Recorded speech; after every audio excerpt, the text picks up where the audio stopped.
Кутмандуу кечиңиздер менен түз эфирде күндөмү маалыматы программасынын толтурулган чыгарылыш. Аны мен Айбек Исабеков тааныштырам. Саламатсыздарбы? Алгач бүгүнкү чыгарылыштан кыскача.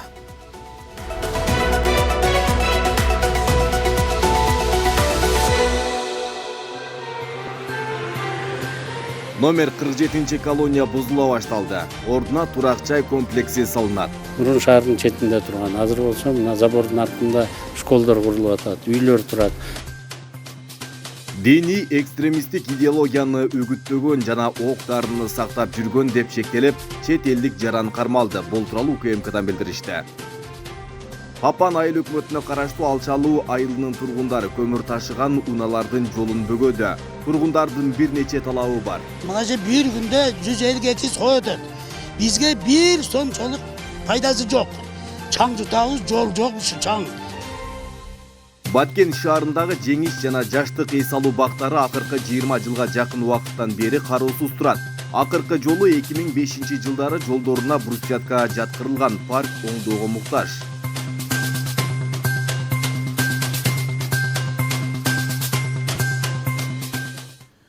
Мамлекет башчы Садыр Жапаров бүгүн 9 сентябрда кыргызстандыктарды Комуз күнү менен куттуктады. Бул тууралуу президенттин маалымат кызматы кабарлады. Өлкө башы Комуз улуттук маданияттын сыймыгы, элдин өнөрдүн башаты экенин белгилеп, илгертен кыргыздын эрмеги Комуз арманы күү болгонуна токтолгон. Урматтуу мекендештер, ардактуу кыргызстандыктар, улуттук маданиятыбыздын сыймыгы, элдик өнөрүбүздүн башаты болгон кыргыздын өзгөчө символу Комуз күнү менен чын дилимден куттуктайм. Кыргыз атка конгону жанында комузу кошо жаралгандай. Ошондон бери кыргыздын эрмеги Комуз арманы күү. Кыргыздын каны жаны менен бир болуп, демине дем, күчүнө күч берип келет. Комуз адамдын ички дүйнөсүн, ой толгоосун түшүндүрө алган жандуу аспап. Сыздаган добушунда элибиздин кубанычы менен кайгысы, ар намысы менен абийири, тарыхы менен таржымалы баяндалат. Сыдырым тоонун желиндей бирде шаар, бирде мукам кайрыктарды камтыган Камбаркан, Сынган буго, Машботой, Эргиме, Саадак какты, Ак буго жана башка керемет күйлөр азырда кыргыздын канын толкутуп, сезимин козгоп турат. Залкар комузчулар Ниязалы Айдаралы, Карамолду, Токтогул, Мураталы, Ыбырай, Атай, Шекербек жана башкалар не бир түркүн ойлордо, сезимдерди камтыган, татаал кайрыктуу, мукам аваздуу күйлөрдү жан дүйнөнү байыткан руханий азык кылып калтырышты. Заманыбызга жараша Комуз күйлөрү жаңыча жаңырап, жаңыча ойно ыкмалары, ыргактары менен толукталып барат. Кийинкеле Асанбек Кыдырназаровдун Кыргыз көчү, Нурак Абдрахмановдун Соңкөл баяны, Сары Үзүн баяны, Руслан Жумабаевдин Эрке Сары күйлөрү уккан элдин кумарын кандырып, черин жазып, жамы кыргыз журтчулугуна терең сиңип кетти. Кыргыздын улуу мурасы болгон Комуз дүйнөсүн урматтап, аздектеп, урпактарга өткөрүп берүү ар бир кыргыз жаранынын милдети экенин унутпашыбыз керек. Комуз күнү жакшы жөрөлгөгө айланып, мындан ары республикабыздын маданий турмушунда өзүнүн татыктуу ордун табат деген чоң ишеничтемин. Таңшыйбер кыргыз комузу, Комуз күнүңүздөр менен. Президент Садыр Жапаров Улуу Британиянын ханышасы Елизавета II дүйнөдөн кайткандыгына байланыштуу өлкөнүн жаңы падышасы Карл III көңүл айтты. Улуу даражалуу ханыша Елизавета II каза болгондугу тууралуу кабар Кыргызстанда да терең кайгыруу менен кабыл алынды. Өзүмдүн жана Кыргыз Республикасынын элинин атынан терең кайгыруу менен көңүл айтымды кабыл алыңыз. Ханыша Елизавета II ар дайым Улуу Британиянын мамлекеттик кызыкчылыктарына кызмат кылуунун жана өз элине камкордук көрүүнүн үлгүсү болуп кала берди. Ушул кайгылуу саатта королдун үй бүлө мүчөлөрүнө жана Улуу Британиянын бүткүл элине көңүл айтам деп айтылат мамлекет башчынын телеграммасында. Улуу Британиянын ханышасы Елизавета II 96 жашында дүйнө салды. Ал дээрлик 70 жыл Улуу Британиянын ханышасы болгон. УКМК Тажикстандан Кыргызстанга ири өлчөмдө баңгизат ташыган топтун мүчөлөрү кармалганын кабарлады. Билдирмеге караганда атайын операциянын жүрүшүндө УКМК Тажикстандан Кыргызстанга жалпы салмагы 17 кг 192 грамм болгон Чарс деп атылган баңгизат жүгүн алып келе жаткандарды аныктаган. Колго түшүрүлгөндөр Ош жана Жалал-Абад облустарынын тургундары. Алар кылмыш процессуалдык кодексинин 98-беренесине ылайык УКМКнын Оштогу башкармалыгын тергөө абагына киргизилди деп жазылат маалыматта. Учурда атылган баңги топтун башка мүчөлөрүн аныктоо боюнча иш-чаралар жүрүп жатат. Бишкекте алдамчылыкка шектелгендер кармалды. УКМКнын маалымат кызматы кабарлагандай, 2 адам кылмыш жаза кодексинин 209-беренесинин 3-бөлүгү алдамчылык боюнча шектелип, колго түшүрүлгөн. Алар жеке кызыкчылыгын көздөп, баюу максатында спекулянт ЖЧКсынын башкы директору Россиянын жаранынын ишенимине кирип, анын маселелерин укук коргоо органдарында чечүүгө көмөктөшүүнү убада кылып, чет элдик валютадагы ири суммадагы акча алышкан. Шектүүлөр убадаларын аткарбай, алган каражатты өздөрүнө калтыруу үчүн спекулянт ЖЧКсынын башкы директорунун жакындарына кысым көрсөтүшкөн. Ошондой эле мамлекет жетекчилиги менен жеке байланышта. Анын ичинен Камчыбек Ташиевдин уулу менен таныш экенин айтышкан деп жазылат маалыматта. Сотко чейинки текшерүү иштеринин жүрүшүндө шектүүлөр кылган ишин мойнуна алышкан. Учурда тергөө жүрүп жатат. Министрлер кабинетinin төрагасы Акылбек Жапаров Бишкектеги номер 47-түзөтүү колониясынын мурдагы аймагына барып, көп кабаттуу социалдык турак жай комплекси курула турган жерде демонтаждоо иштеринин жүрүшү менен таанышты. Бул тууралуу өкмөттүн маалымат кызматы кабарлады. Билдирмеге караганда, учурда түзөтүү колониясынын имаратын бузуп, аймагын тазалоо иштери жүрүп жатат. Бул жумуштарды өзгөчө кырдаалдар министрлигинин кызматкерлери аткарууда. Архитектура, курулуш, турак жай, коммуналдык чарба мамлекеттик агенттигинин директору Нуртазин Жетибаев министрлер кабинетинин төрагасынын социалдык турак жай комплексинин бир нече долбоору менен тааныштырган. Ал 8,5 гектар аянтты ээлеген жерге билим берүү мекемелери, бала бакчалар жана эл аралык стандартка жооп берген социалдык турак жайлар камтылганын белгилеген. Ал эми министрлер кабинетинин төрагасы курулуш иштери келерки жылы баштала турганын айтып, аны ишке ашырууга инвесторлор тартууларын белгилеген. Түрмө курулуп атканда бул шаардын чети болчу да. Ошондуктан эми 30 жылдан бери бир дагы биз кура элекпиз, жарлыктуу дагы. Бирок элибиз көбөйдү. Буюрса жакында 7 миллион киши болобуз. Анан коопсуздук жагы дагы бар да. Мурун шаардын четинде турган. Азыр болсо мына забордун артында школдор курулуп атат, үйлөр турат. Ошондуктан түрмөлөрдүн баарын биз шаарлардан четке чыгарып кетебиз деген 5 жылдык планыбыз бар. Буюрса ошо 5 жылдын ичинде баарын сыртка чыгарып кетебиз.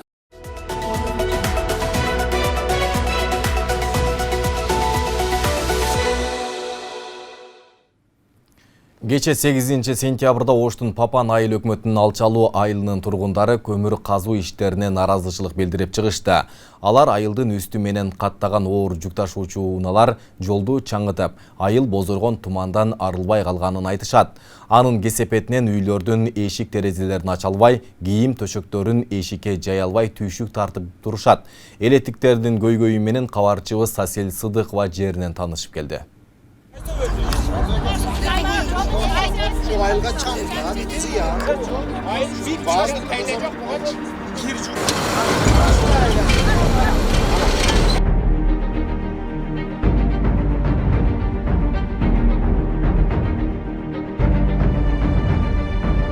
Ош облусунун Папан айыл өкмөтүнө караштуу алчалуу айылынын тургундары көмүр ташыган унаалардын жолун бөгөп, бир нече талаптарын коюшту. Чогулгандар жеке компаниялар жолду оңдоп, суу чачып турабыз деген убадаларын аткарбай жатканын айтышууда. Буга чейин бир канча жолу тиешелүү жактарга кайрылган менен эч кандай майнап чыкпагандыктан президент Садыр Жапаровго кайрылууну туура көрүшкөн. Элдин көйгөйүн чечилет. Эч качан тебеленбейт деп атасыздар. Мисалы тебеленбей эле биздики сапчы менен пачактаптыр, мына жаңды көрүп атасыздар. Мына карап айтат бел алмада, мына же бир күндө 150-200 кой өтөт. Бизге бир сомчолук пайдасы жок. Чаң жутабыз, жол жок ушу чаң. Ошон үчүн Садыр Нуркожоевич ушунда бир өз көзөмөлүңүздү алып койсоңуз. Биз азыр мына жерде чындыгында көп ооруларга дагы душар болуп атат. Алчалуу айылдын элдери. Аллергия болуп атат, түшкүрүп атат, башка бир ооруларга душар болуп атат да. Ошон үчүн биз мына бел алма көмүрүнүн ишкерлери мына жолду дагы карап коюңуздар. Бул элди унчалык кайдыгер карабаңыздар. Ушул жолду салгандан кийин башында ушундай бир талаптарды койгонсуздар. Бирок ошо талаптарды аткарбай мына жолго такыр көңүл бурбай кайдыгер карап келатасыздар. Алчалуу айылынын үстүнөн күнүнө 150-200 жакын оор жүк ташуучу унаалар көмүр ташыйт. Алардын кыймылы күнү түнү токтобой. Айрым учурда айыл ичиндеги ички жол менен да катташат. Жергиликтүүлөр үйлөрүнүн эшик терезелерин ачканды такыр эле унутушкан. Кийим төшөктөрүн эшикке жая албай, чаң жутуп, оор шартта күн кечирип жатканын белгилешүүдө. Чаңдан өтө кыйналдык биз. Айрыкча мына аялдар кир жуабыз, кирибиз чаң. Түнү менен эшикке чыксаң боп-боз болот. Жашоого болбой эле калды, эмне кылышты билбей калдык. Жаш балдар эми кызыл кандоолук кылса, мисалы биз ата-энелер жолубузду мына балдар биз жооп бере албайбыз. Эми кандоолук кетип калса, мына ушу шопурда эле жаштар экен, мисалы үчүн. Мына биз чаңга буланып жатабыз, эми башка бирөөлөр узурун көрүп атат. Биз деле жашоону жакшы тараптан ойлошубуз керек да. Мисалы үчүн жакшы жашап, мисалы үчүн чаңды жут, вообще чаңсыз жашоо чаң бул жолу. Мисалы үчүн мен кече жакында эле кызымды менен неберемдин аллергияга апарып бердим. Чаңдан болуп тур дейт. Ким мага бир билем мен эмес, башка үй бүлөгө ким күйөт? Ошол жолдорду оңдоп берсин. Болбосо ал жака буруп алсын, ошо көкбелге буруп алсын, көкбелдин жолу десе. Мына ал жерден казабыз ошо эми ким болсо эми казып туруп өткөзбөс кылабыз. Ким болсо эми айтабыз эми эл башы биздин неме башка элдер бизди уксун тилибизди. Мына ошо чаңды көрдүңөр мына. Ал неме кылса мындай мен атайлап жыңайлап келдим. Мындай чаң болуп атат. Бириле бул жер эмес, баштан аяк жол ушу. Кичине эми Кудайдын шамалы бергенде Кудай ушу айылыбызды чаң эле каптап калат. Мына больница барсаң жыгыла каятчык болсо попан. Ким болсо попан шер болуп атат. Больницада. Электиктер ишкерлердин жумушуна тоскоолдук кылуу ниеттери жок. Болгону элдин талаптарын эске алууну өтүнүшөт. Тургундар айылга суу чачып турганы бир машина менен жооптуу адам коюуну суранышат. Эгер бул да аткарылбаса, жолду тосууга аргасызбыз дешет. Касал көйүп атат айылыбызда. Доктурга барсаңар амеле, ишенбесеңер доктурга барсаңар каерден? Ушу папандын ушул алчалуу кызылтуу, ошондой болуп атат. Биздин талабыбыз мына жерге бир водовозду ушу айылыбызга берсеңер, ушу өзүбүз каттасак ошол жерде 3 мал эмес, 5 мал себиш керек. 5 мал сеппесе бер болбойт опчо. Бизге жеткен маалыматтар боюнча 5 арча Бертекске 2,5 миллиондон 4,5 миллион сомго чейин айына акча бөлүп турат экен жолго. Ошол акчанын бир азын гана жумшап койсо, ушул жерде элдер эч кандай наразылыкка чыкпайт эле.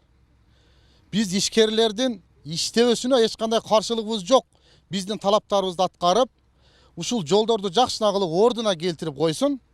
Биздин эч кандай ишкерлердин ишин токтотууга биздин каршылыгыбыз жок. Алчалуулуктардын наразычылыгы боюнча Ош облустук мамлекеттик администрациясынын кабары жок. Элдин коюп жаткан суроо талаптарына аймактарды өнүктүрүү бөлүмүнүн башчысы Маматжалил Токторбаев жооп берди. Ал тургундар менен жолугушуулар уюштурууларын, кен иштеткендер менен да сүйлөшүү алып барыларын убадалайт. Бул боюнча да бизге буга чейин кайрылгандыгын мен билбейт экенмин, бирок бүгүн биз байланышабыз. Бел алманын жетекчиси менен айыл өкмөтү менен байланышып, мүмкүн алар менен сүйлөшүүлөр жүргүзүп туруп, жеринде бир жосом бул жака чакырып, аларды өздөрүн жолугуштуруп туруп, келишим түзүп, алчалуу айылдын тургундары менен жолугушуулук уюштургула деп тапшырманы беребиз.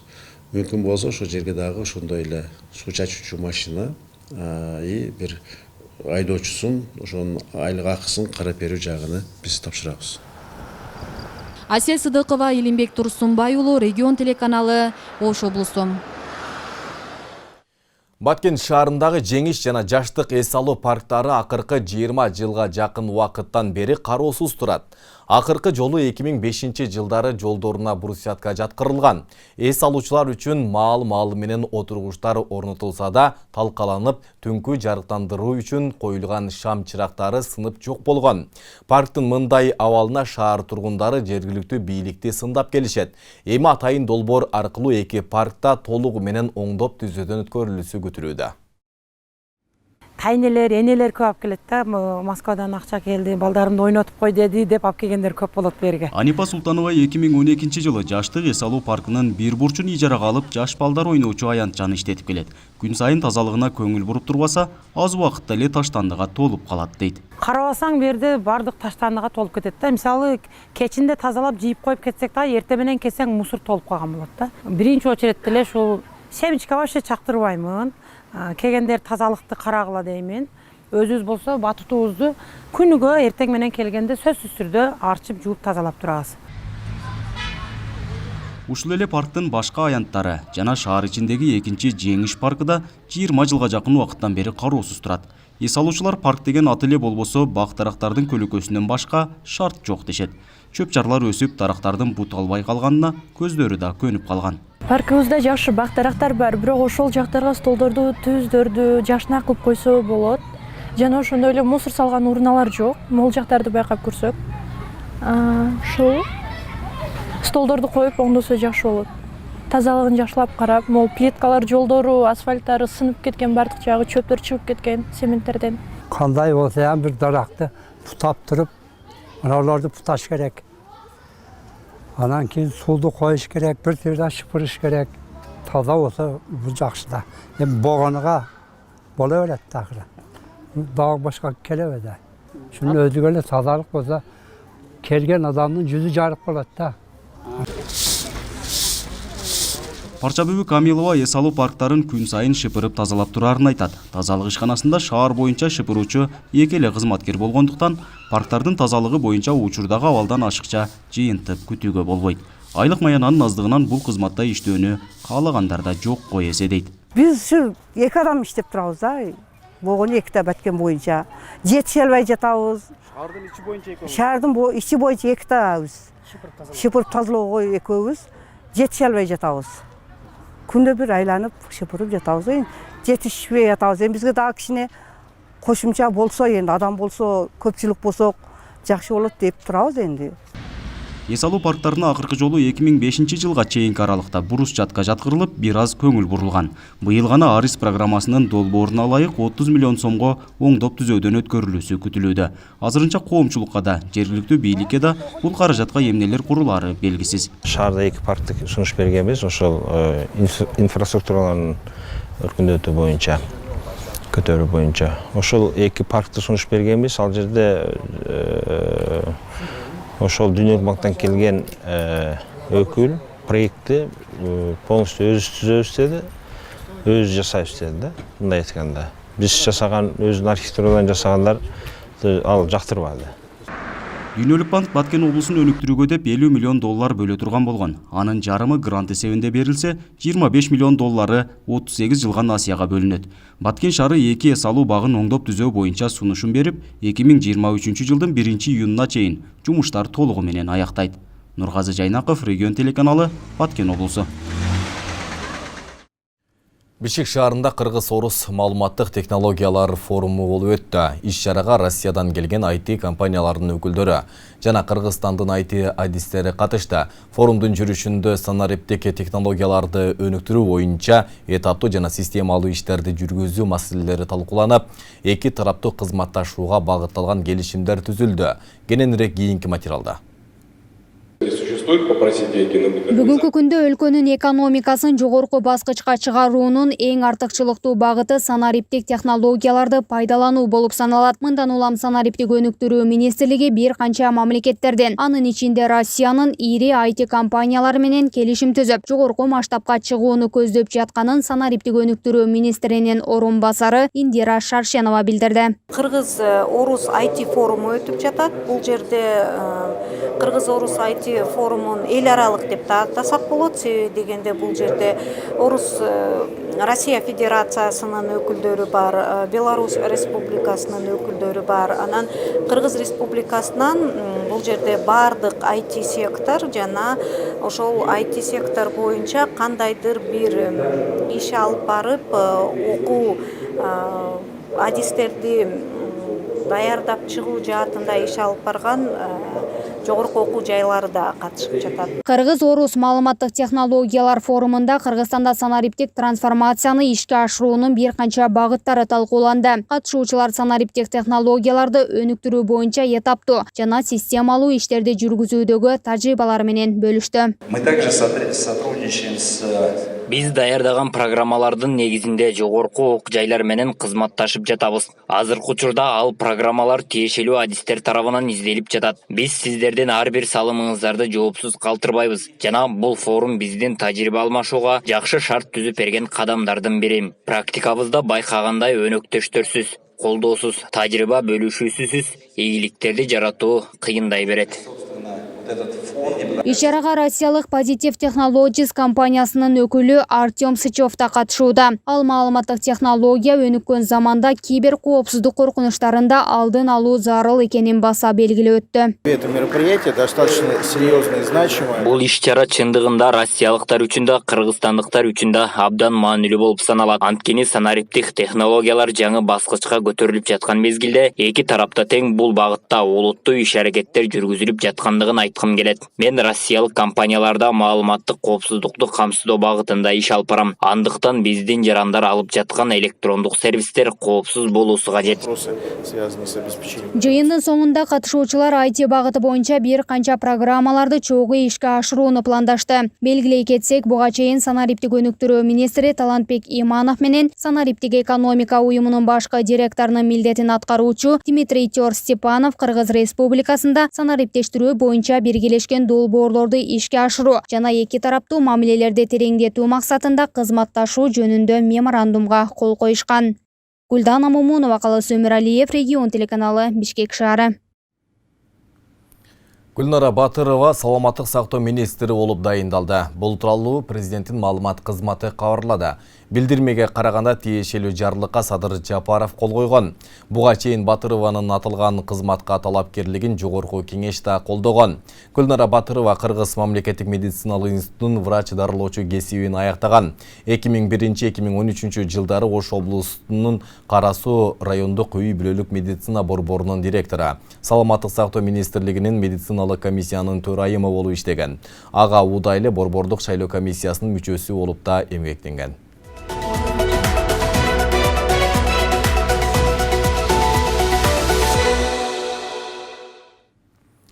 Токтогул Токой чарбасында деградацияланган талаалар бакка айланып, жашылдана баштады. Токой экосистемаларын интеграциялап башкаруу демилгесинин негизинде Токой чарбада 8000ден ашуун көчөт олтургузулган күнөскана, балды кристалдаштыруучу цех курулган. Андан сырткары кунарсыз жерлерге суу тартылып, алма багын өстүрүү да жолго коюлган.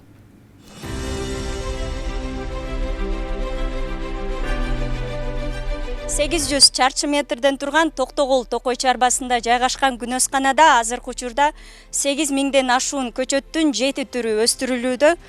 Белгилүү мөөнөткө чейин бул күнөсканада өстүрүлгөн көчөттөр ишкана мекемелерди жашылдандырууда жана Токой аянттарын көбөйтүүдө колдонулат. Токтогул Токой чарбасы Токой экосистемаларын интеграциялап башкаруу долбоорунун негизинде бул күнөскананы куруп, анын ичинде 4500 даана кызыл китепке кирген жапайы жүзүм, 550 даана туя карагайын, андан сырткары жаңгак, бадам жана карагайдын башка сорттору да өстүрүлүүдө. Күнөсканага биз Узун Акмат Токой бөлүмүнөн, Каракөл Токой бөлүмүнөн ушу жапайы көчөттөрүн алып келебиз, кызыл китепте боюнча. Ошо максатта ошо Токойду көбөйтүү максатында өстүрөбүз бул жерде. Күнөскананын максаты, негизги максаты ошол вегетациондук мезгилди узартуу максатында болуп атат. Эгерде бизде сыртта өсүп аткан көчөт бир 5 сантиметр өсө турган болсо, биз күнөскананын пайдасы менен 10 сантиметр, 15 сантиметрге чейин көчөттөрдүн өсүмдүүлүгүн, өнүмдүүлүгүн узартууга жетишип атабыз. Ушул эле долбоордун негизинде бул Токой чарбада балды кристаллизациялоочу цех курулуп, ишке киришүү алдында турганы белгиленди. Штаттан бал келгенден кийин бул бөлмөгө ол кристаллизация жазыла турган аппарат, ушунун ичине 100 литр батат, 100 литр балды куюп алып туруп, бир 45 мүнөт 2 саатка чейин бул аралаштырылат экен дагы, балдын тоңбой турган абалгап келет, тоңсо дагы жумшак тоңо турган болот. Андан кийин бул аппарат өтөт экен, бул аппараттын ичине бул жерде майда фильтр бар экен, эч нерсени өткүзбөй тазалап, буга түшкөнүн мунун ичинен ары толук иштете албаган анча-мынча суузу калып калса, балдан сууду бөлүп чыгарат бул аппаратчы. Андан кийин уже бул балдын сапаты жогорулайт. Бунун кызматы бүткөндөн кийин бул ёмкостко келип түшөт бал. Андан кийин муногу көп турган аппарат менен банкаларга калаган өлчөмдө куя алат экенбиз. Размерин коюп койсок, 0,5 литрби, 1 литрби, 2 литрби, 200 граммбы ошо коюп койсок, адашпай граммна грамм так көтө турган аппарат экен. Бул аппаратта менен балды куйгандан кийин, бул станокпен ооз жабылат, банканын ооз жабылат, крышка жабылат бейден, автоматически жабылат. Андан өткөндөн кийин мына мисалы банка дейли, ушу банканы коебуз. Мына биздин беге чаптайт турган этикеткабыз бар, өзүн чыгарган. Ошол этикетке ушеден килейленет. Анан уже даяр болуп, банкалар бияка жыйыла берет. Токой чарба кызматкерлери аталган аймакка караштуу Кайракы айылынын четиндеги суу жетпеген кунарсыз жерлерге суу тартып барып, 8 миңден ашуун алма көчөтүн өстүрүп жатышат. Андан сырткары Чолпон Ата айылынын канат жамаатына долбоордун алкагында жарым-жартылай жардам көргөзүлүп, жамаат азыркы учурда өз эмгегинин үзүрүн көрүп турган мезгили. Турабыз ушул жерге биз ушул долбоордун негизинде 11.159 көчөт дана алып берип, ушул көчөттөрдү отургузуп бүгүнкү күндө 100%га чейин жашылданып, көгөрүп, азыр өсүп атат бул Токой чарба. Токой чарба негизинен бул долбоор менен 4 үй кардону токойчуларга атайын үйлөрдү салып берүү менен бир ушул жайлоочулар, жайытка чыккандар пайдаланганга көпүрө салынып берилди. 21 гектар жерде, 21 гектар жерде ушу тикенек менен атайын тосконбуз мал залдан сакташ үчүн. Кайра бунун үстүнөн 3 гектар жерди тозуп, ушу сетка рабрица менен тостук, коен кирбес үчүн, бул алма убакытты коенго жегирбес үчүн. Эки ушу 3 гектар жерге 3 түрлүү алма тигилген. Бу жерде 8 миңге жакын алма бар. Кримсон, Голден Делишес, Семиренга, ушу 3 түрлүү алма тигилген. Белгилей кетсек, Токтогул Токой чарбасы жалпысынан 104.200 гектардан турган 6 токой бөлүмүн түзөт. Анда жалпысынан 49 адам эмгектенет. Кайракы жерлерди ишке киргизип, токой экосистемасын көбөйтүү учур талабы дешет адистер. Андыктан жашыл аймакка айлануу үчүн өлкөнүн бардык аймактарындагы токой чарбалар колдоого муктаж болуп турат. 10 миң түп жалпы алма көчөт отургузулду. Бул полкарлик интенсивный бак болуп айтылат. Бул гектарына 30 тоннадан тегерегинде түшүм берет деген биз маалыматыбыз бар. Биз келечекте буйруза 10 гектардан бир 300 тонна алма алабыз деген өзүбүздүн пландарыбыз бар. Анан биз аны ошол деңгээлге жетип өндүргөндөн кийин аны биз чет өлкөгө экспорттоозокта болот. Биринчи өзүбүздүн Кыргызстанды камсыздасак, ашыгын чет өлкөгө экспорттойбуз. Нуркыз Элдияр кызы, Алымбек Бектурганов, регион. Бүгін 9 сентябрда Жалал-Абад шаарынын мэри Эрнисбек Ормоков каладагы Хамза Ички көчөсүндөгү асфальт төшөө жумуштарынын жүрүшүнөн кабар алды. Атылган көчөдө акыркы 25 жылдан бери оңдоп түзөө жумуштары жүргүзүлгөн эмес. Жергиликтүү бийликтин колдоосу менен узундугу 723 турасы 5,5 метрди түзгөн ички жолдо учурда асфальт төшөө жумуштары кызуу жүрүүдө. Ага жергиликтүү бюджеттен 5.654.000 сом акча каражаты бөлүнгөн. Кала башчысы аткарылып жаткан жумуштардын сапатына көңүл буруп, тургундарга мындан ары таза жана туура пайдалануусу зарылдыгын белгиледи. Ушул эле күнү Икрамов жана Мукими көчөлөрүн жөө кыдырып, сел арыктардын абалы менен таанышып, көчөлөрдүн абалын көрүп чыкты. Белгилей кетсек, акыркы 6 ай аралыгында шаардагы ички 7 көчөдө асфальт төшөө жумуштары жүргөн. Şu yerde, şu köçede yaşayıyoruz. Bizim köçeler sayız uçurumda asfalt bolgan. Andan beri eski asfalt baskan yok. Biz deputatlarga, şahar deputatlar kengeşiga 2 jol kayrıldık. Kuday birse mana başlap asfaltlar köçeler жакшы оңдоп атат. Аларга биз миннатдачылыгыбызды, ыраазычылыгыбызды билдиребиз. Kuday birse жолдор тегиз болсо раван болот да, элге жакшы болот. Жалал-Абад шаарынын Хамза көчөсү бул ички жолдорго кирет. Бул жерде көп жылдан бери асфальт болгон эмес. Ошол быйылкы жылы титулдук планга кирип, бул көчөдөн шаардык бюджеттен 5.654.000 акча бөлүнгөн. Бул көчөнүн узундугу 723 метр, ени 5,5 метр. Башталганына бир жума болуп калды. Буюрса 3-4 күн ичинде аягына чыгабыз. Бүгін 9 сентябрда Дордой футбол командасы менен нефтчи командалары массалык маалымат каражаттарынын өкүлдөрүнө маалымат жыйын өткөрдү. Жыйында атылган командалардын тренерлери жана капитандары Кыргызстандын футбол боюнча супер кубогуна даярдыктары боюнча маалымат беришти. Алар 10 сентябрда Жалал-Абад шаарынын Курманбек стадионунда Кыргызстандын супер кубогу үчүн финалдык беттешүүдө таймашат. Оюнчулар күчтүү даярдыктары көрүлгөнүн айтып, оюн мыкты деңгээлде өтөөрүн билдирди. Эскерте кетсек, Кыргызстандын футбол боюнча супер кубогу 10 сентябрда Жалал-Абад шаарындагы Курманбек стадионунда өткөрүлөт. Урматтуу телекөрүүчүлөр, күндөмү маалыматтык программабызды социалдык тармактардан күзөтүп барыңыздар. Ал үчүн Регион телеканал, Facebook, Telegram жана YouTube каналдарына катталып, акыркы жаңылыктардан кабардар болуп туруңуздар. Ошондой эле Одноклассники, ВКонтакте социалдык баракчасынан дагы көрсөңүздөр болот. Бүгүнкү чыгарылышты мына ушул жаңылыктар толтады. Ар дайым жакшы жаңылыктар оңдошалы. Түз эфирде мен Айбек Исабеков болдум. Кечиңиздер көңүлдүү улансын, саламатта туруңуздар.